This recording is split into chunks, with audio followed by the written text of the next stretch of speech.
ಜೀವನದಲ್ಲಿ ಒಂದು ಸರಿ ಆದರೂ ಕಾಶಿಗೆ ಹೋಗಿ ಬರಬೇಕು ಅಂತ ಹೇಳ್ತಾರೆ. ಸೊ ಕಾಶಿಗೆ ಹೋದಾಗ ನೀವು ಕಾಶಿ ವಿಶ್ವನಾಥನ ಜೊತೆ ಬೇರೆ ಯಾವುದೆಲ್ಲ ದೇವಸ್ಥಾನಗಳನ್ನ ನೀವು ಹೋಗಿ ನೋಡಬಹುದು, ಅಲ್ಲಿನ ಸ್ಥಳ ಪುರಾಣ ಏನು, ವಿಶೇಷತೆ ಏನು ಅನ್ನೋದನ್ನ ಈ ವಿಡಿಯೋದಲ್ಲಿ ನೋಡೋಣ. ಕಾಶಿಯಲ್ಲಿ ತುಂಬಾ ನಡೆಯೋದಿರುತ್ತೆ. ಯಾಕಂದ್ರೆ ಪ್ರತಿಯೊಂದು ದೇವಸ್ಥಾನಗಳನ್ನ ಹೋಗ್ಬೇಕಂದ್ರೆ 1 ಕಿಲೋಮೀಟರ್ 2 ಕಿಲೋಮೀಟರ್ ಡಿಸ್ಟೆನ್ಸ್ ಅಲ್ಲಿ ಇರುತ್ತೆ. ಅಲ್ಲಿಗೆ ಯಾವುದೇ ರೀತಿಯಾದಂಥ ವೆಹಿಕಲ್ಸ್ ಇರೋದಿಲ್ಲ, ನಡ್ಕೊಂಡು ಹೋಗ್ಬೇಕಾಗತ್ತೆ. ವಯಸ್ಸಾದವರು ಇದನ್ನ ಸ್ವಲ್ಪ ಯೋಚನೆ ಮಾಡ್ಕೊಬೇಕು. ಅಂಥವ್ರು ಯಾವುದೆಲ್ಲ ಇಂಪಾರ್ಟೆಂಟ್ ದೇವಸ್ಥಾನಗಳಿದೆ ಅಲ್ಲಿಗೆ ಹೋದ್ರೆ ಸಾಕು. ಯಾಕಂದ್ರೆ ತುಂಬಾ ಸ್ಟ್ರೈನ್ ಮಾಡ್ಕೊಬಾರ್ದು ಬಾಡಿಗೆ. ಸೊ ಸೆಕೆಂಡ್ ಪಾಯಿಂಟ್ ಏನಂತ ಅಂದ್ರೆ ಕಾಶಿಯಲ್ಲಿ ಬರೀ ಕ್ಯಾಶ್ ಮಾತ್ರ ಓಡತ್ತೆ.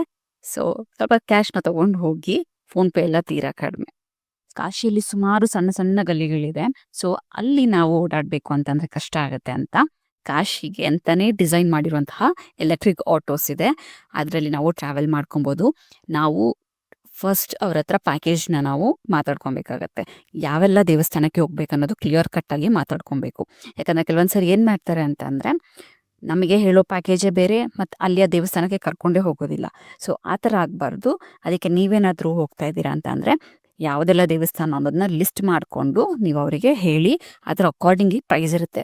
ಪ್ರೈಸ್ ಸ್ಟಾರ್ಟಿಂಗ್ ಬಂದು ಒಂದು 150ಇಂದ 200-300 ರೂಪಾಯಿ ಇರಬಹುದು ಅನ್ಸುತ್ತೆ ಪ್ರತಿಯೊಬ್ಬರಿಗೂ. ನಿಮ್ಮ ದೇವಸ್ಥಾನಗಳ ಪ್ಯಾಕೇಜ್ ಮೇಲೆ ಅದು ಡಿಪೆಂಡ್ ಆಗುತ್ತೆ. ನಮಗೆಲ್ಲ ಗೊತ್ತಿರಂಗೆ ಗಂಗಾ ಆರತಿ ಅನ್ನೋದು ಸಾಯಂಕಾಲ ಮಾತ್ರ ನಡೆಯುತ್ತೆ ಅಂತ.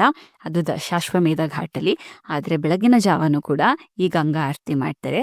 ಅದು ಎಲ್ಲಿ ಅಂದರೆ ಅಸ್ಸಿ ಘಾಟ್. ಇಲ್ಲಿ ಸುಬಾಯಿ ಬನಾರಸ್ ಅಂತ ಅಂದ್ರೆ ಬೆಳಗ್ಗಿನ ಜಾವ ನಡೆಯುವಂತಹ ಗಂಗಾ ಆರತಿನ ನೀವು ಇಲ್ಲಿ ವಿಟ್ನೆಸ್ ಮಾಡಬಹುದು. ಸೊ ಇದು ನಡೆಯುವಂಥದ್ದು ಸೂರ್ಯ ಉದಯದ 1 ಗಂಟೆ ಮುಂಚೆ ಈ ಆರತಿ ಶುರು ಆಗುತ್ತೆ. ಮಂಗಳಾರತಿ ಆಗೋದು 4:15 5 ಗಂಟೆಗೆ. ಮತ್ತೆ ಯೋಗಾಭ್ಯಾಸನೂ ಮಾಡಿಸ್ತಾರೆ 5 ಗಂಟೆಗೆ. ಕ್ಲಾಸಿಕಲ್ ಮ್ಯೂಸಿಕ್ ಡ್ಯಾನ್ಸ್ ಎಲ್ಲ ಒಂದು 6 ಗಂಟೆಗೆ. ಮತ್ತೆ ಸೂರ್ಯ ಉದಯ ಆದಾಗ್ಲೂ ಆರತಿ ನಡೆಯುತ್ತೆ. ನೆಕ್ಸ್ಟ್ ನೀವು ಕಾಶಿ ವಿಶ್ವನಾಥ ದೇವಸ್ಥಾನದಲ್ಲಿ ಸ್ಪರ್ಶ ದರ್ಶನ ಮಾಡಬಹುದು. ಅಂದ್ರೆ ಜ್ಯೋತಿರ್ಲಿಂಗನ ಡೈರೆಕ್ಟ್ ಆಗಿ ಮುಟ್ಟುವಂತ ಒಂದು ಅವಕಾಶನ ಕೊಡ್ತಾರೆ. ಇದು ನಡೆಯೋದು ಬೆಳಗಿನ ಜಾವ 4 ಗಂಟೆಯಿಂದ 5 ಗಂಟೆ 1 ಅವರ್ ಮಾತ್ರ ಇರುತ್ತೆ. ಮತ್ತೆ ಸಂಜೆ 5 ಗಂಟೆಯಿಂದ 6 ಗಂಟೆಗೆ. ಈ 2 ಸ್ಲಾಟ್ ಅಲ್ಲಿ ನಿಮಗೆ ಫ್ರೀ ದರ್ಶನ ಇದೆ. ಮತ್ತೆ ಟಿಕೆಟ್ನ ಸಹ ಬುಕ್ ಮಾಡಿಕೊಂಡು ಸ್ಪರ್ಶ ದರ್ಶನಕ್ಕೆ ಹೋಗ್ಬೋದು. ಆದ್ರೆ 4 ಗಂಟೆಯಿಂದ 5 ಗಂಟೆ ಒಳಗೆ ನಿಮಗೆ ದರ್ಶನ ಆಗಿಲ್ಲ ಅಂತಂದ್ರೆ ನೆಕ್ಸ್ಟ್ ನೀವು ದೂರದಿಂದನೇ ಜ್ಯೋತಿರ್ಲಿಂಗನ ನೋಡ್ಬೇಕಾಗತ್ತೆ. ಇದಕ್ಕೆ ಸುಮಾರು ಮಧ್ಯರಾತ್ರಿ 12 ಗಂಟೆಯಿಂದನೇ ಕ್ಯೂ ನಿಂತಿರ್ತಾರೆ. ನೀವು ಆದಷ್ಟು ಬೇಗ ಇಲ್ಲಿ ಕ್ಯೂ ಅಲ್ಲಿ ನಿಂತ್ಕೊಬೇಕಾಗತ್ತೆ. ಸೊ ನೆಕ್ಸ್ಟ್ ಆಪ್ಷನ್ ಬಂದು ಮಂಗಳಾರತಿ ನಡೆಯುತ್ತೆ. ಅದು ಬೆಳಗಿನ ಜಾವ 3 ಗಂಟೆಯಿಂದ 4 ಗಂಟೆವರೆಗೂ ನಡೆಯುತ್ತೆ. ಇದಕ್ಕೂ ಸಹ ನೀವು ಆನ್ಲೈನಲ್ಲಿ ಟಿಕೆಟ್ ಪರ್ಚೇಸ್ ಮಾಡಬೇಕು. 500 ರೂಪಾಯಿ ಆಗುತ್ತೆ ಒಬ್ಬರಿಗೆ. ನೆಕ್ಸ್ಟ್ ಮಧ್ಯಾಹ್ನದ ಭೋಗಾರತಿ ಅಂತ ಮಾಡ್ತಾರೆ. ಅದು 11:15 12:20ವರೆಗೂ ನಡೆಯುತ್ತೆ ಬೆಳಗ್ಗೆ. ಇದಕ್ಕೂ 300 ರೂಪಾಯಿ ಪ್ರೈಸ್ ಆಗುತ್ತೆ. ಸೊ ನೆಕ್ಸ್ಟ್ ಬಂದು ಸಪ್ತಶ್ರೀ ಆರತಿ ಅಂದರೆ 7 ಜನ ಪೂಜಾರಿಗಳು ಇಲ್ಲಿ ಜ್ಯೋತಿರ್ಲಿಂಗಕ್ಕೆ ಪೂಜೆನ ಸಲ್ಲಿಸ್ತಾರೆ. ಪ್ರತಿಯೊಬ್ಬರು ಒಂದೊಂದು ಗೋತ್ರದವರಾಗಿರ್ತಾರೆ. ಸೊ ಈ ಪೂಜೆಗೂ ಸಹ 300 ರೂಪಾಯಿ ಚಾರ್ಜ್ ಮಾಡ್ತಾರೆ. ಇದು ನಡೆಯೋದು ಸಂಜೆ 7 ಗಂಟೆಯಿಂದ 8:15ಗೆ. ನೆಕ್ಸ್ಟ್ ಶೃಂಗಾರ ಆರತಿ ಅಂತ ನೈಟ್ ನಡೆಯುತ್ತೆ. ಅದು 300 ರೂಪಾಯಿ ಟಿಕೆಟೆ. 9 ಗಂಟೆಯಿಂದ 10:15ವರೆಗೂ ಈ ಆರತಿ ನಡೆಯುತ್ತೆ. ಈ 4 ಆರತಿಗಳಿಗೂ ನೀವು ಆನ್ಲೈನಲ್ಲಿ ಟಿಕೆಟ್ನ ಬುಕ್ ಮಾಡ್ಕೊಂಡು ಹೋಗಬೇಕು. ಇನ್ ಕೇಸ್ ಅಲ್ಲೇ ಅವೈಲೇಬಲ್ ಇದ್ರೆ ತಗೊಬಹುದು. ಆದರೆ ಎಲ್ಲದಕ್ಕೂ ನೀವು 1 ರಿಂದ 1.5 ಗಂಟೆ ಮುಂಚೆ ಕಾಶಿ ವಿಶ್ವನಾಥನ ಸನ್ನಿಧಾನದಲ್ಲಿ ನೀವು ಹೋಗಿ ಕಾಯ್ಬೇಕಾಗತ್ತೆ. ನಾವು ಈಗ ಹೋಗ್ತಾ ಇರುವಂತಹ ದೇವಸ್ಥಾನ ಬಂದು ಕಾಲಭೈರವನ ದೇವಸ್ಥಾನ. ಸೊ ಈ ದೇವಸ್ಥಾನಕ್ಕೆ ಕಾಶಿ ವಿಶ್ವನಾಥನ ದರ್ಶನ ಮಾಡೋಕ್ಕಿಂತ ಮುಂಚೆ ಹೋಗಿ ಇಲ್ಲಿ ಬರಬೇಕು ಅನ್ನೋ ಒಂದು ಪ್ರತೀತಿ ಇದೆ. ಈ ಕಾಲಭೈರವನ ಕೊತ್ವಾಲ್ ಆಫ್ ಕಾಶಿ ಅಂತ ಕರೀತಾರೆ. ಕಾಶಿಯ ಕ್ಷೇತ್ರ ಪಾಲಕ ಆಗಿರುವಂತಹ ಕಾಲಭೈರವ ಇವನು. ಯಾರೆಲ್ಲ ಕಾಶಿಗೆ ಬರಬೇಕು ಅಂತ ಅನ್ಕೊಂತಾ ಇರ್ತಾರೆ ಅವರು ಫಸ್ಟ್ ಈ ಕಾಲಭೈರವನ್ನ ಕೇಳ್ಕೊಬೇಕಂತೆ. ಕಾಶಿಯ ದರ್ಶನ ಭಾಗ್ಯ ಕೊಡು ಅಂತ. ಆಗ ಈ ಕಾಲಭೈರವ ಆ ಭಾಗ್ಯನ ಕರುಣಿಸ್ತಾನೆ ಅನ್ನೋ ಒಂದು ಪ್ರತೀತಿ ಇದೆ. ಶಿವ ಮತ್ತೆ ಬ್ರಹ್ಮನಿಗೆ ಒಂದು ವಾಗ್ವಾದ ನಡೆಯುತ್ತೆ. ಆಗ ಬ್ರಹ್ಮ ಸ್ವಲ್ಪ ಅವಮಾನಕರವಾಗಿ ಶಿವನ ಬಗ್ಗೆ ಮಾತಾಡ್ತಾನೆ. ಆಗ ಕೋಪಗೊಂಡ ಶಿವ ತನ್ನ ಕಾಲಭೈರವನ ರೂಪನ ತಾಳ್ತಾನೆ. ಆಗ ಬ್ರಹ್ಮನ 5ನೇ ತಲೆಯನ್ನ ಕಡಿತಾನೆ. ಸೊ ಆ ತಲೆ ಈ ಕಾಲಭೈರವನ ಕೈಯಲ್ಲಿ ಹಂಗೆ ಪರ್ಮನೆಂಟ್ ಆಗಿ ಎದ್ಬಿಡುತ್ತೆ. ಸೊ ಆಗ ಏನ್ ಮಾಡ್ತಾನೆ, ಆ ಕಪಾಲ ಏನಾಗುತ್ತೆ ಅಂತಂದ್ರೆ ಎಷ್ಟೇ ಊಟ ಕೊಟ್ರು ಅದಕ್ಕೆ ಸಾಕಾಗೋದೇ ಇಲ್ಲ. ಆ ತರ ಆಹಾಕಾರ ಇರುವಂತಹ ಒಂದು ಬ್ರಹ್ಮನ ತಲೆ ಕಾಲಭೈರವನ ಕೈಯಲ್ಲೇ ಇರುತ್ತೆ. ಮತ್ತೆ ಇದು ಬ್ರಹ್ಮಹತ್ಯೆ ದೋಷ ಇರೋದ್ರಿಂದ ಇದು ತುಂಬಾ ದೊಡ್ಡ ಪಾಪ ಆಗಿರುತ್ತೆ.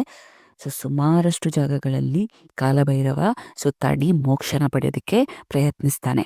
ಆದ್ರೆ ಕೊನೆಗೆ ಈ ಕಾಶಿಯಲ್ಲಿ ಬಂದಾಗ ಅವನಿಗೆ ಮೋಕ್ಷ ಪ್ರಾಪ್ತಿ ಆಗುತ್ತೆ ಅನ್ನೋಂಥ ಒಂದು ಪ್ರತೀತಿ ಇದೆ. ಅದೇ ಈ ಕಾಲಭೈರವನ ಸನ್ನಿಧಿ. ಕಾಶಿಯನ್ನ ಇಡೀ ದಿನ ಕಾಯುವಂತ ಒಬ್ಬ ಕ್ಷೇತ್ರ ಪಾಲಕ ಈ ಕಾಲಭೈರವ. ಸೊ ಯಮನಿಗೂ ಕೂಡ ಈ ಕಾಶಿಯಲ್ಲಿ ಎಂಟ್ರಿ ಇರೋದಿಲ್ಲ. ಯಾಕಂದ್ರೆ ಎಲ್ಲರ ಲೆಕ್ಕ ಚುಕ್ತ ಮಾಡುವಂಥದ್ದು ಈ ಕಾಲಭೈರವ. ನಿಮ್ಮ ಪಾಪ ಪುಣ್ಯಗಳ ಎಣಿಕೆ ಮಾಡೋದು ಈ ಕಾಲಭೈರವ.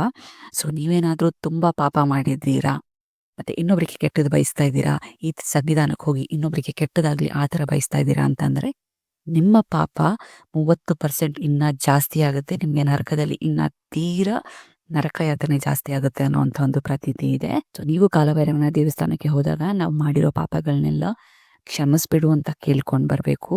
ಆಗ ಕಾಲಭೈರವ ಅದಕ್ಕೆ ಒಪ್ಪಿ ಚಿತ್ರಗುಪ್ತನಲ್ಲಿ ನಮ್ಮ ಹೆಸರಲ್ಲಿರುವಂತಹ ಪಾಪದ ಪಟ್ಟಿ ಏನಿರುತ್ತೆ ಅದನ್ನ ಮಾಯ ಮಾಡಿ ತನ್ನ ಹತ್ರ ತಗೊಂತಾನೆ ಅನ್ನೋಂಥ ಒಂದು ಪ್ರತೀತಿ ಇದೆ. ಸೊ ದೇವರ ದರ್ಶನ ಎಲ್ಲ ಆದ್ಮೇಲೆ ನಾವು ಈಚೆ ಬಂದಾಗ ಒಂದು ಮರದ ಕೋಲಲ್ಲಿ ನಿಮಗೆ ತಲೆಗೆ ಮತ್ತೆ ಬೆನ್ನಿಗೆ ಹೊಡಿಯೋ ಅಂಥದ್ದು ಒಂದು ಮಾಡ್ತಾರೆ. ಅದರ ಪ್ರತೀತಿ ಏನು ಅಂತಂದ್ರೆ, ಸೊ ಯಾವಾಗ ನಮಗೆ ಬೆನ್ನಿಗೆ ಆ ಏಟು ಬೀಳುತ್ತೆ ನಮಗೆ ನಿಜವಾಗ್ಲೂ ಸ್ವಲ್ಪ ಭಾರ ಅನ್ಸುತ್ತೆ. ಅವ್ರೇನು ಅಷ್ಟು ಜೋರಾಗಿ ಹೊಡೆಯೋದಿಲ್ಲ, ಆದರೂ ಸ್ವಲ್ಪ ಏನೋ ಜೋರಾಗಿ ಏಟು ಬಿದ್ದಿರೋ ಥರ ನಿಮಗೆ ಫೀಲ್ ಆಗುತ್ತೆ. ಅದು ಅದೇನು ಅಂತಂದರೆ, ನೀವು ಸತ್ತ ಮೇಲೆ ನೀವು ಇನ್ ಕೇಸ್ ಏನಾದರೂ ನರಕಕ್ಕೆ ಹೋದಾಗ ಈ ಬೆನ್ನ ಮೇಲೆ ಅವ್ರು ಹೊಡೆದಿರುವಂತಹ ಮಾರ್ಕ್ ಇರುತ್ತೆ. ಸೊ ಇವರು ಕಾಶಿಗೆ ಹೋಗಿ ಬಂದಿದ್ದಾರೆ, ಸೊ ಇವರಿಗೆ ಮೋಕ್ಷ ಪ್ರಾಪ್ತಿಯಾಗಿ ಸ್ವರ್ಗಕ್ಕೆ ಕಳಿಸೋಣ ಅನ್ನೋಂಥ ಒಂದು. ಸೊ ಕಾಶಿ ವಿಶ್ವನಾಥನ ಸನ್ನಿಧಾನದಿಂದ ಸುಮಾರು 1.5 ಕಿಲೋಮೀಟರ್ ಡಿಸ್ಟೆನ್ಸಲ್ಲಿ ಈ ಕಾಲಭೈರವನ ದೇವಸ್ಥಾನ ಇರೋದು. ನೀವು ಆಟೋ ಮಾಡ್ಕೊಂಡು ಬರಬೇಕಾಗತ್ತೆ. ಸೊ ಇದರ ಓಪನಿಂಗ್ ಟೈಮ್ ಬಂದು ಬೆಳಗಿನ ಜಾವ 5 ಗಂಟೆಯಿಂದ ಮಧ್ಯಾಹ್ನ 1 ಗಂಟೆವರೆಗೂ ಇರುತ್ತೆ. ಮತ್ತೆ ಓಪನ್ 3 ಗಂಟೆಯಿಂದ ನೈಟ್ 10 ಗಂಟೆವರೆಗೂ ಇರುತ್ತೆ. ಇಲ್ಲಿ ಬೆಳಗಿನ ಜಾವ ನೀವು ಬರ್ತೀರಾ ಅಂತ ಅಂದರೆ ಇಲ್ಲಿ 2 ಗಂಟೆ 3 ಗಂಟೆಯಿಂದನೇ ಕ್ಯೂ ಶುರು ಆಗುತ್ತೆ. ಸೊ ನೀವು ಅಕಾರ್ಡಿಂಗ್ಲಿ ಈ ದೇವಸ್ಥಾನಕ್ಕೆ ನೀವು ಪ್ಲ್ಯಾನ್ ಮಾಡ್ಬೋದು. ಮತ್ತು ಇಲ್ಲಿ ಒಂದು ಕಾಶಿ ದಾರ ಅಂತಂದರೆ ಕಪ್ಪದು ದಾರ ಕಟ್ತಾರೆ. ಅದನ್ನು ಕಟ್ಟಿಸ್ಕೊಳ್ಳೋದ್ರಿಂದ ನಿಮಗೆ ದೃಷ್ಟಿದೋಷ ಹೋಗುತ್ತೆ. ಮತ್ತು ಇದನ್ನು ಮಕ್ಕಳಿಗೆ ಸಹ ಕಟ್ತಾರೆ. ಕಾಲಭೈರವನ ಸನ್ನಿಧಾನದಿಂದ ನಿಮಗೆ 1/2 ಕಿಲೋಮೀಟರ್ ಡಿಸ್ಟೆನ್ಸಲ್ಲಿ ಮಹಾಮೃತ್ಯುಂಜಯ ಟೆಂಪಲ್ ಅಂತ ಒಂದಿದೆ. ಸೊ ಅದು ಸುಮಾರು ಒಂದು 10-15 ನಿಮಿಷ ವಾಕ್ ಆಗುತ್ತೆ ನಿಮಗೆ ದೇವಸ್ಥಾನದಿಂದ. ಇದು ಓಪನ್ ಆಗೋದು ಬೆಳಗಿನ ಜಾವ 4 ಗಂಟೆಯಿಂದ 12 ಗಂಟೆ ಮಧ್ಯಾಹ್ನವರೆಗೂ ಓಪನ್ ಇರುತ್ತೆ. ಸೊ ಇಲ್ಲಿನ ಮಹಿಮೆ ಏನು ಅಂತ ಅಂದರೆ, ಇಲ್ಲಿನ ಲಿಂಗ ಸ್ವಯಂಭೂ ಲಿಂಗ ಆಗಿರುವಂಥದ್ದು, ಯಾವುದು ಮನುಷ್ಯ ಸೃಷ್ಟಿ ಮಾಡಿರುವಂತಹ ಲಿಂಗ ಅಲ್ಲ. ಸೊ ಮಹಾಮೃತ್ಯುಂಜಯ ಯಾಗ ಯಾರಿಗೆ ಗೊತ್ತಿರಲ್ಲ. ಸೊ ಮಹಾಮೃತ್ಯುಂಜಯ ಅಂತಂದರೆ ನಿಮ್ಮ ಸಾವನ್ನು ಗೆಲ್ಲುವಂಥ ಶಕ್ತಿ ಕೊಡುವಂತಹ ಶಿವನ ಸನ್ನಿಧಿ ಇದು. ಸೊ ಈ ದೇವಸ್ಥಾನಕ್ಕೆ ಬಂದು ಪೂಜೆ ಮಾಡ್ಕೊಂಡು ಹೋದರೆ ನಮಗೆ ಅಕಾಲಿಕ ಮರಣ ಅನ್ನೋದು ಆಗೋದಿಲ್ಲ ಅನ್ನುವಂಥ ಒಂದು ಪ್ರತೀತಿ ಇದೆ. ಮತ್ತು ಈ ದೇವಸ್ಥಾನದಲ್ಲಿ ಮಹಾಮೃತ್ಯುಂಜಯ ಜಪಾನ ಮಾಡ್ತಾರೆ. ಇಲ್ಲಿ ಈ ಜಪಾನ ಮಾಡೋದ್ರಿಂದ ನಮಗೆ 100% ರಿಸಲ್ಟ್ ಸಿಗುತ್ತೆ ಅನ್ನುವಂಥ ಒಂದು ಪ್ರತೀತಿ ಇದೆ. ಮತ್ತು ಇಲ್ಲಿ ಸುಮಾರಷ್ಟು ಶಿವಲಿಂಗಗಳಿದೆ. ಇಲ್ಲಿ ಹಾಲು ಎಲ್ಲ ಕೊಡ್ತಾ ಇರ್ತಾರೆ ಶಿವಲಿಂಗಕ್ಕೆ ಅಭಿಷೇಕ ಮಾಡೋದಕ್ಕೆ ಅಂತ. ಪ್ರತಿಯೊಂದಕ್ಕೂ ದುಡ್ಡಿರುತ್ತೆ. ಸೊ ಆದಷ್ಟು ಕ್ಯಾಶ್ನ ತೊಗೊಂಡು ಹೋಗಿ. ಒಂದು ಸರಿ ಶಿವಲಿಂಗನ ಮುಟ್ಟಕ್ಕೆ 50 ರೂಪಾಯಿ ಕೇಳ್ತಾರೆ, ಈ ಹಾಲಿಗೆ ಒಂದು 50 ರೂಪಾಯಿ ಕೇಳ್ತಾರೆ. ಪ್ರತಿಯೊಂದಕ್ಕೂ ದುಡ್ಡು ಚಾರ್ಜ್ ಮಾಡ್ತಾರೆ. ಒಂದೊಂದು ದೇವಸ್ಥಾನದಲ್ಲಿ 200 ರೂಪಾಯಿ ಆ ಥರ ಖರ್ಚಾಗುತ್ತೆ. ಸೊ ಅಕಾರ್ಡಿಂಗ್ಲಿ ನೀವು ನಿಮ್ಮ ಕ್ಯಾಶ್ನ ತೊಗೊಂಡು ಹೋಗಬೇಕಾಗತ್ತೆ. ಮಹಾಮೃತ್ಯುಂಜಯ ದೇವಸ್ಥಾನದಲ್ಲಿ ನಿಮಗೆ ಧನವಂತ್ರಿ ಕೂಪ್ ಅಥವಾ ಕಾಲೋದ ಕೂಪ್ ಅಂತ ಕರೀತಾರೆ. ಕೂಪ್ ಅಂತ ಅಂದರೆ ಬಾವಿ. ಸೊ ಈ ಬಾವಿಯ ವಿಶೇಷತೆ ಏನು ಅಂತಂದರೆ, ಆಯುರ್ವೇದ ಪಿತಾಮಹ ಆದಂಥ ಧನವಂತ್ರಿ ಅಂದರೆ ವಿಷ್ಣುವಿನ ಒಂದು ಅವತಾರ ಆಗಿರ್ತಾರೆ. ಸೊ ಅವರು ಈ ಬಾವಿಯಲ್ಲಿ ಎಲ್ಲ ಮೆಡಿಸಿನಲ್ ಹರ್ಬ್ಸ್ ಅಂತ ಆಯುರ್ವೇದದ ಗಿಡಮೂಲಿಕೆಗಳನ್ನ ಈ ಬಾವಿಯಲ್ಲಿ ಹಾಕಿರ್ತಾರೆ. ಸೊ ಈ ಬಾವಿಯಲ್ಲಿನ ನೀರು ಕುಡಿಯೋದ್ರಿಂದ ನಿಮಗೆ ಯಾವುದೇ ರೀತಿಯಾದಂತಹ ರೋಗ ರುಜಿನಗಳು ನಿಮಗೆ ಬರೋದಿಲ್ಲ. ಯಾವ್ದಾದ್ರು ಆಲ್ರೆಡಿ ಇದ್ರೂ ಅದು ನಾಶ ಆಗುತ್ತೆ ಅನ್ನೋಂಥ ಒಂದು ಪ್ರತೀತಿ ಇದೆ. ಸೊ ನೀವು ಇಲ್ಲಿಗೆ ಹೋಗ್ಬೇಕು ಅಂತ ಅಂದರೆ ಒಂದು ವಾಟರ್ ಬಾಟಲ್ನ ಕ್ಯಾರಿ ಮಾಡಿ ಇಲ್ಲಿನ ಬಾವಿಯ ನೀರನ್ನ ನೀವು ತುಂಬಿಸ್ಕೊಂಡು ಮನೆಗೆ ಎತ್ಕೊಂಡು ಹೋಗ್ಬೋದು. ಸೊ ಒಂದು 20 ರೂಪಾಯಿ ಇಲ್ಲ 50 ರೂಪಾಯಿ ಥರ ದಕ್ಷಿಣೆ ಇಡ್ತಾರೆ. ಅದು ಬಿಟ್ಟರೆ ಬೇರೆ ಏನೂ ಚಾರ್ಜಸ್ ಅವರು ಮಾಡಲ್ಲ. ಸೊ ಎಷ್ಟು ಬೇಕಾದರೂ ನಿಮಗೆ ಕೊಡ್ತಾರೆ. ಸೊ ಇದೇ ದೇವಸ್ಥಾನದಲ್ಲಿ ನಿಮಗೆ ರಾಮರ ವಿಗ್ರಹ ಎಲ್ಲ ಕಾಣಕ್ಕೆ ಸಿಗುತ್ತೆ. ಸೊ ಇಲ್ಲಿ ಒಂದು ಬ್ಯೂಟಿಫುಲ್ ಪ್ಲೇಸ್ ಇದು. ಸೊ ಇದನ್ನೆಲ್ಲ ನೋಡಿ ನೆಕ್ಸ್ಟ್ ಇಲ್ಲಿಂದ ನಿಮಗೆ ಕಾಲಭೈರವನ ಹತ್ರ ಇರುವಂತಹ ಎಲ್ಲ ದೇವಸ್ಥಾನಗಳನ್ನ ನಾವು ಇಲ್ಲಿ ಕವರ್ ಮಾಡ್ಕೊತೀವಿ. ನೆಕ್ಸ್ಟ್ ಇಲ್ಲಿಂದ ನಾವು ಆಲ್ಮೋಸ್ಟ್ ಕಾಶಿ ಮಧ್ಯಭಾಗದಲ್ಲಿದ್ದರೆ ಕಾಲಭೈರವ ಒಂದು ಕಡೆ ಇದೆ. ನಾವು ನೆಕ್ಸ್ಟ್ ಹೋಗುವಂಥ ದೇವಸ್ಥಾನಗಳು ಆಪೋಸಿಟ್ ಡೈರೆಕ್ಷನಲ್ಲಿ ಇರುವಂಥದ್ದು. ಸೊ ಕಾಲಭೈರವನ ದೇವಸ್ಥಾನಕ್ಕೆ ಬಂದಿದ ತಕ್ಷಣ ನೀವು ಮಹಾಮೃತ್ಯುಂಜಯ ಮತ್ತು ಈ ಧನ್ವಂತ್ರಿ ಕೋಪನ ಕಂಪ್ಲೀಟ್ ಮಾಡ್ಕೊಬೇಕಾಗತ್ತೆ. ನಾನು ಹೀಗೆ ತೋರಿಸ್ತಾ ಇರೋಂತಹ ದೇವಸ್ಥಾನ ಜಸ್ಟ್ 2 ಗಂಟೆಗಳ ಕಾಲ ಮಾತ್ರ ದಿನಕ್ಕೆ ಓಪನ್ ಇರುತ್ತೆ. ಆ 2 ಗಂಟೆಯಲ್ಲಿ ನೀವು ದರ್ಶನ ಮಾಡಿಲ್ಲ ಅಂದರೆ ಮತ್ತೆ ಮುಂದಿನ ಬೆಳಗಿನ ಜಾವನೇ ನಿಮಗೆ ದರ್ಶನ ಭಾಗ್ಯ ಸಿಗುವಂಥದ್ದು. ಅದೇನೆ ವಾರಾಹಿ ಮಾತಾ ದೇವಸ್ಥಾನ. ಜಾವ 5 ಗಂಟೆ 4 ಗಂಟೆಯಿಂದನೇ ಈ ದೇವಸ್ಥಾನಕ್ಕೆ ಕ್ಯೂ ಸ್ಟಾರ್ಟ್ ಆಗೋಗುತ್ತೆ. ಸೊ ನೀವು ಆದಷ್ಟು ಬೇಗ ಈ ದೇವಸ್ಥಾನಕ್ಕೆ ಹೋಗಿ ಕ್ಯೂ ಅಲ್ಲಿ ನಿಂತ್ಕೊಂಡ್ರೆ ನಿಮಗೆ ದರ್ಶನ ಸಿಗುತ್ತೆ. ಇಲ್ಲ ಅಂತಂದರೆ ನೆಕ್ಸ್ಟ್ ಡೇನೇ ಹೋಗ್ಬೇಕಾಗತ್ತೆ. ವರಾಹ ರೂಪದಲ್ಲಿರುವಂತಹ ತಾಯಿ ಇಲ್ಲಿ ನೆಲೆಸಿರುವಂಥದ್ದು ತುಂಬ ಉಗ್ರ ಸ್ವರೂಪಿಣಿಯಾಗಿರ್ತಾರೆ. ಸೊ ಕಾಶಿಯನ್ನು ದುಷ್ಟಶಕ್ತಿಗಳಿಂದ ಕಾಪಾಡುವಂತಹ ಕೆಲಸ ಈ ತಾಯಿದು. ಇವ್ರನ್ನ ಗ್ರಾಮ ದೇವತೆ ಅಂತಲೂ ಸಹ ಕರೀತಾರೆ. ಸೊ ಯಂತ್ರಶಕ್ತಿಗಳು ತಂತ್ರಶಕ್ತಿಗಳು ಮಾಡುವಂಥವ್ರು ಈ ತಾಯಿಯನ್ನು ಮೂಲದೇವಿಯಾಗಿ ಪೂಜಿಸ್ತಾರೆ. ಈ ತಾಯಿಯ ವಿಶೇಷತೆ ಏನು ಅಂತಂದರೆ 7 ಸಪ್ತಮಾತೃಕೆಗಳಲ್ಲಿ ಇವರು ಒಬ್ಬರಾಗಿರ್ತಾರೆ. ಮತ್ತು 51 ಶಕ್ತಿಪೀಠಗಳಲ್ಲಿ ಇದು ಒಂದು ಶಕ್ತಿಪೀಠ. ಸೊ ಸತಿಯ ಹಲ್ಲು ಅಥವಾ ದವಡೆ ಬಿದ್ದಂತಹ ಜಾಗನೇ ಈ ವರಾಹಿ ದೇವಸ್ಥಾನ ಅಂತ ಒಂದು ಪ್ರತೀತಿ ಇದೆ. ಈ ತಾಯಿಯನ್ನ ಪಾತಾಳ ಭೈರವಿ ಅಂತಲೂ ಸಹ ಕರೀತಾರೆ. ಯಾಕಂದ್ರೆ ಈ ತಾಯಿಯ ಸನ್ನಿಧಾನದಿಂದ ಪಾತಾಳ ಲೋಕಕ್ಕೆ ದಾರಿ ಇದೆ. ಅಲ್ಲಿಂದನೇ ತಾಯಿ ವರಾಹಿ ರಾತ್ರಿ ಹೊತ್ತು ವಾರಣಾಸಿಯನ್ನ ರಕ್ಷಣೆ ಮಾಡೋದಕ್ಕೆ ದುಷ್ಟರನ್ನ ಹೋರಾಡಕ್ಕೆ ಹೋಗ್ತಾಳೆ ಅಂತ ಅನ್ನೋ ಒಂದು ಪ್ರತೀತಿ ಇದೆ. ಇಲ್ಲಿನ ಸುಮಾರಷ್ಟು ಜನ ಈ ಪಾತಾಳ ಇದಿರೋದಕ್ಕೆ ರೋಪ್ ಅಂತಂದ್ರೆ ಹಗ್ಗಗಳನ್ನೆಲ್ಲ ಬಿಟ್ಟು ನೋಡಿದಾರಂತೆ. ಸೊ ಆಗ ಆ ಏನು ಹಗ್ಗ ಇದೆ ಅದು ಇಲ್ಲ ಕಟ್ಟಾಗುತ್ತೆ ಇಲ್ಲ ಸುಟ್ಟು ಹೋಗುತ್ತೆ, ಆ ಥರ ಆಗಿರೋದ್ರಿಂದ ಅದರ ಅಂದಾಜು ಇದ್ರವರೆಗೂ ಯಾರಿಗೂ ಸಿಕ್ಕಿಲ್ಲ. ಕಾಶಿಯನ್ನು ಹೇಗೆ ಕಾಲಭೈರವ ಬೆಳಗ್ಗೆ ಹೊತ್ತು ಕಾಪಾಡ್ತಾರೆ, ಅದೇ ರೀತಿ ರಾತ್ರಿ ದೇವತೆ ಆದಂಥ ಈ ವರಾಹಿ ದೇವಿ ಸಹ ಸಂಜೆಯಿಂದ ಬೆಳಗಿನ ಜಾವ 4 ಗಂಟೆ ಅಂದರೆ ಇಡೀ ರಾತ್ರಿ ವಾರಣಾಸಿಯನ್ನು ಕಾಪಾಡೋದ್ರಲ್ಲಿ ಇವರು ಶಕ್ತಿಯುತವಾಗಿರ್ತಾರೆ. ಯಾವುದೇ ರೀತಿಯಾದ ಅನಾಚಾರ ನಡೆದ್ರೆ ತಾಯಿ ಅವ್ರನ್ನ ಬಿಡೋದಿಲ್ಲ ಅನ್ನೋ ಒಂದು ಪ್ರತೀತಿ ಇದೆ. ತಾಯಿ ತನ್ನ ರಾತ್ರಿಯ ಸಂಚಾರ ಮಾಡಿದ್ಮೇಲೆ ಬೆಳಗಿನ ಜಾವ 4 ಗಂಟೆ ಅಷ್ಟೊತ್ತಿಗೆ ಈ ದೇವಸ್ಥಾನಕ್ಕೆ ಬಂದು ತನ್ನ ನಿದ್ರಾವಸ್ಥೆಗೆ ಹೋಗ್ತಾರೆ.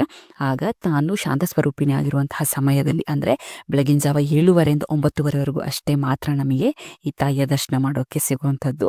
ಸೊ ಈ ಟೈಮಲ್ಲಿ ನಾವು ದೇವರನ್ನ ನೋಡ್ಕೊಬೇಕಾಗತ್ತೆ. ಅದೂ ಏನಂತಂದರೆ ದೇವರನ್ನ ನಾವು ಪೂರ್ಣ ಸ್ವರೂಪಿಯಾಗಿ ನಾವು ನೋಡೋದಕ್ಕೆ ಆಗಲ್ಲ. ಅಲ್ಲಿ 2 ರಂಧ್ರಗಳಿರುತ್ತೆ, ಅಂದರೆ 2 ಹೋಲ್ಸ್ ಇರುತ್ತೆ. ಅದರಲ್ಲಿ ಒಂದರಲ್ಲಿ ತಾಯಿಯ ಅರ್ಧ ಮುಖ ಕಾಣುತ್ತೆ, ಇನ್ನೊಂದರಲ್ಲಿ ತಾಯಿಯ ಪಾದ ಕಾಣುತ್ತೆ. ಯಾಕಂದ್ರೆ ತಾಯಿ ತುಂಬಾ ಶಕ್ತಿ ಸ್ವರೂಪಿಣಿ ಮತ್ತೆ ಉಗ್ರ ದೇವತೆ ಆಗಿರ್ತಾರೆ. ಸೊ ಇಲ್ಲಿನ ಪೂಜಾರಿ ಸಹ ಅವರು ದೇವಿಯ ಅಲಂಕಾರ ಮಾಡಿದ್ಮೇಲೆ 1 ಸೆಕೆಂಡ್ ಸಹ ದೇವಿ ಎದುರುಗಡೆ ನಿಲ್ಲೋಲ್ಲ. ಯಾಕಂದ್ರೆ ಅಷ್ಟು ಆ ಎನರ್ಜಿನ ಒಬ್ಬ ಮನುಷ್ಯ ತಡ್ಕೊಳ್ಳೋದು ಸಿಕ್ಕಾಪಟ್ಟೆ ಕಷ್ಟ ಅಂತ ಹೇಳ್ತಾರೆ. ಸೊ ಅದರಿಂದ ನಮ್ಮನ್ನ ತುಂಬ ದೂರದಿಂದನೇ ದೇವಿನ ಅರ್ಧ ಮುಖ ಮತ್ತು ಪಾದಗಳನ್ನ ಮಾತ್ರ ನೋಡೋಕ್ಕೆ ನಮಗೆ ಸಿಗುವಂಥದ್ದು. ನಿಮಗೆ ಟೈಮ್ ಆದರೆ ಡೆಫಿನೆಟ್ ಆಗಿ ವಾರಾಹಿ ದೇವಸ್ಥಾನಕ್ಕೆ ಹೋಗಿ. ಆದರೆ ಬೆಳಗಿನ ಜಾವನೇ ಕ್ಯೂ ಇರುತ್ತೆ, ನಾನು ಹಾಗೆ ಹೇಳ್ದಂಗೆ ನಿಮ್ಮ ಟೈಮ್ನ ಅಡ್ಜಸ್ಟ್ ಮಾಡ್ಕೊಬೇಕಾದ್ರೆ. ವಾರಾಹಿ ದೇವಸ್ಥಾನದಿಂದ ಸುಮಾರು 1.5 ಕಿಲೋಮೀಟರ್ ಮತ್ತು ಕಾಲಭೈರವ ದೇವಸ್ಥಾನದಿಂದ ಸುಮಾರು 3/4 ಕಿಲೋಮೀಟರ್ ಡಿಸ್ಟೆನ್ಸ್ ಅಲ್ಲಿ ಇರುವಂತಹ ಸಂಕಟ್ ಮಾತಾ ಮಂದಿರ್, ಇದು ಮಣಿಕರ್ಣಿಕಾ ಘಾಟ್ ನಿಯರ್ ಬೈ ಇರುವಂತಹದ್ದು. ಸೊ ಈ ಪ್ಲೇಸಿಗೆ ಹೋದ್ರೆ ನೀವು ಇಲ್ಲಿಂದ 3 ಜಾಗಗಳನ್ನ ನೋಡಬಹುದು. ಫಸ್ಟ್ ಒನ್ ಸಂಕಟ್ ಮಾತಾ ಮಂದಿರ್. ಇದು ಓಪನ್ ಆಗೋದು ಬೆಳಗ್ಗೆ 4 ಗಂಟೆಯಿಂದ 11 ಗಂಟೆಗೆ. ಸಂಕಟ್ ಮಾತಾ ಅಂತಂದ್ರೆ ನಮ್ಮ ಏನೇ ಸಂಕಟಗಳನ್ನಿದ್ರೂ ನಿವಾರಿಸುವಂತಹ ತಾಯಿ ಇವರು. ಇಲ್ಲಿನ ಪ್ರತೀತಿ ಏನು ಅಂತ ಅಂದ್ರೆ, ಸತಿ ತನ್ನ ಪ್ರಾಣನ ತ್ಯಜಿಸಿದ್ಮೇಲೆ ಶಿವ ತುಂಬ ದುಃಖದಲ್ಲಿರ್ತಾರೆ. ಆಗ ಈ ಸಂಕಟ ಮಾತಾ ದೇವಸ್ಥಾನಕ್ಕೆ ಬಂದು ತನ್ನ ಅಳಲನ್ನು ತೋರ್ಕೊಂತಾರೆ. ಮತ್ತೆ ಸತಿಯನ್ನ ಮತ್ತೆ ತನ್ನ ಜೊತೆಯಾಗಿ ಪಡಿಬೇಕು ಅನ್ನೋ ಒಂದು ಕೋರಿಕೆನ ಇಡ್ತಾರೆ. ಸೊ ಆಗ ಈ ಸಂಕಟಾದೇವಿ ಅದನ್ನ ಪ್ರಾಪ್ತಿ ಮಾಡ್ತಾರೆ. ಆಗ ಪಾರ್ವತಿ ಶಿವನಿಗೆ ಸಿಗ್ತಾರೆ ಅನ್ನುವಂಥ ಒಂದು ಪ್ರತೀತಿ ಇದೆ.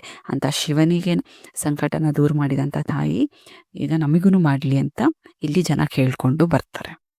ಸೊ ಸಂಕಟದೇವಿ ದರ್ಶನ ಆದಮೇಲೆ ಅಲ್ಲಿಂದ ಸುಮಾರು 1-2-3 ನಿಮಿಷ ಡಿಸ್ಟೆನ್ಸಲ್ಲೇ ನಮಗೆ ಮಾಸಿದ್ದೇಶ್ವರಿ ದೇವಸ್ಥಾನ ಅಂತ ಇದೆ. ಅಲ್ಲಿ ಒಂದು ಚಂದ್ರಕೂಪ್ ಅಂತ ಇದೆ, ಅಂದರೆ ಬಾವಿ. ಸೊ ಇದು ಚಂದ್ರ ಸೃಷ್ಟಿಸಿದಂಥ ಒಂದು ಬಾವಿ. ಪರಶಿವನ ಆರಾಧನೆ ಮಾಡ್ತಾ ಈ ಬಾವಿಯನ್ನು ಸೃಷ್ಟಿಸಿರುವಂಥದ್ದು. ಸೊ ಇಲ್ಲಿನ ಪ್ರತೀತಿ ಏನು ಅಂತಂದರೆ, ನಾವು ಈ ಬಾವಿಯಲ್ಲಿ ಬಗ್ಗೆ ನೋಡಿದಾಗ ನೀರಲ್ಲಿ ನಮ್ಮ ಪ್ರತಿಬಿಂಬ ಕಾಣಿಸ್ಬೇಕು, ಅಂದರೆ ನಮ್ಮ ರಿಫ್ಲೆಕ್ಷನ್ ಕಾಣಿಸ್ಬೇಕು. ಸೊ ಕಾಣಿಸಿದ್ರೆ ಓಕೆ, ಕಾಣಿಸಿಲ್ಲ ಅಂತ ಅಂದರೆ ಬರೋ 6 ತಿಂಗಳಲ್ಲಿ ನಿಮ್ಮ ಮೃತ್ಯು ಕಟ್ಟೆಟ್ಟ ಬುತ್ತಿ ಅನ್ನೋವಂಥ ಒಂದು ನಂಬಿಕೆ ಇಲ್ಲಿದೆ. ಮತ್ತು ಸುಮಾರಷ್ಟು ಜನ ಇದು ನಡೆದಿದೆ ಅನ್ನೋಂಥ ಸಹ ಹೇಳ್ತಾರೆ. ಚಂದ್ರಕೂಪಿಂದ ಸುಮಾರು ಒಂದು 10 ನಿಮಿಷ ಡಿಸ್ಟೆನ್ಸಲ್ಲಿ ನಿಮಗೆ ಮಣಿಕರ್ಣಿಕಾ ಕುಂಡ ಅಂತ ಒಂದು ಕಾಣುತ್ತೆ. ಇದೆಲ್ಲ ಇರುವಂಥದ್ದು ಮಣಿಕರ್ಣಿಕಾ ಘಾಟ್ ನಿಯರ್ ಬೈನೇ. ಸೊ ಈ ಕುಂಡದ ವಿಶೇಷತೆ ಏನು ಅಂತಂದರೆ, ಸೊ ಒಂದು ಪುರಾಣದಲ್ಲಿ ಏನು ಹೇಳ್ತಾರೆ ಅಂತಂದರೆ, ಶಿವ ತನ್ನ ತಾಂಡವ ಮಾಡುವಾಗ ತನ್ನ ಓಲೆ ಬಿದ್ದಂತಹ ಜಾಗನೇ ಈ ಮಣಿಕರ್ಣಿಕಾ ಕುಂಡ ಅಂತ ಕರೀತಾರೆ. ಇನ್ನೂ ಒಂದು ಏನಂತಂದರೆ, ಸೊ ವಿಷ್ಣು ತಾನು ತುಂಬ ಪೂಜೆಯಲ್ಲಿ ಮಗ್ನನಾಗಿದ್ದಾಗ ತನ್ನ ಸುದರ್ಶನ ಚಕ್ರದಿಂದ ಈ ಕುಂಡನ ಅವನು ಮಾಡ್ತಾನೆ. ಮತ್ತು ಈ ಕುಂಡದಲ್ಲಿರೋ ನೀರು ವಿಷ್ಣುವಿನ ಬೆವರು ಅಂತಾನೂ ಸಹ ಹೇಳ್ತಾರೆ. ಆಗ ಅದನ್ನು ಚಕ್ರ ಪುಷ್ಕರಣಿ ಅಂತ ಕರೀತಾ ಇದ್ರು. ಆಮೇಲೆ ಶಿವನ ಓಲೆ ಬಿದ್ದಾಗ ಅದನ್ನು ಮಣಿಕರ್ಣಿಕಾ ಕುಂಡ ಅಂತ ಕರೀತಾರೆ ಅನ್ನೋವಂಥ ಒಂದು 2 ಹೆಸರುಗಳನ್ನ ಸಹ ಹೇಳ್ತಾರೆ. ಈ ಕುಂಡದಲ್ಲಿ ಸ್ನಾನ ಆದಮೇಲೆ ನೀವು ಮಣಿಕರ್ಣೇಶ್ವರ ದೇವಸ್ಥಾನಕ್ಕೆ ಹೋಗ್ಬೇಕಾಗುತ್ತೆ. ನೀವು ಬಂದಿದ್ದ ರೂಟಲ್ಲೇ ರಿಟರ್ನ್ ಹೋಗಬೇಕು. ಒಂದು 5 ನಿಮಿಷ ಡಿಸ್ಟೆನ್ಸಲ್ಲಿ ಇರುತ್ತೆ. ಅಲ್ಲಿ ನಿಮಗೆ ಪಾತಾಳದಲ್ಲಿ ಅಂದರೆ ಒಂದು ಫಸ್ಟ್ ಫ್ಲೋರ್ ಕೆಳಗೆ ನಿಮಗೆ ಶಿವಲಿಂಗನ ನೋಡೋಕ್ಕೆ ಸಿಗುತ್ತೆ.